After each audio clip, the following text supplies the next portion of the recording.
Well, patients come to us with heartburn usually have two main complaints. Sometimes they'll feel a burning sensation under the breastbone, and some patients will also have regurgitation of acid material coming up into their mouth. Well, we think that heartburn is caused by relaxation of the sphincter muscle between the esophagus and the stomach that inappropriately allows acid to come up into the esophagus. The esophagus isn't meant to deal with acid. And the acid is supposed to be in the stomach, but sometimes that sphincter muscle will relax more frequently and allow acid to come up. I think some people think that heartburn isn't anything worrisome because it's very common and because there are a lot of over-the-counter medications that are very effective available for it.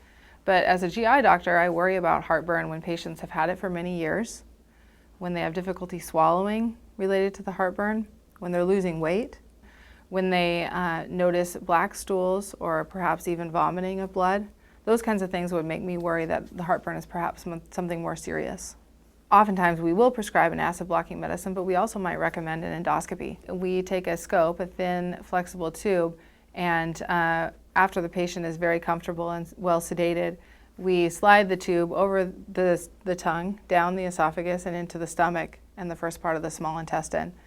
It only lasts about 10 minutes. Patients are usually very comfortable. They need a ride home afterwards because we give them sedating medication, but it allows us to see the esophagus, the stomach, and the first part of the small intestine. And in the way of heartburn, it allows us to really look closely at the esophagus to make sure aren't any more worrisome changes like esophagitis, inflammation of the esophagus going on related to the heartburn, or even precancerous conditions of the esophagus related to long-term acid reflux.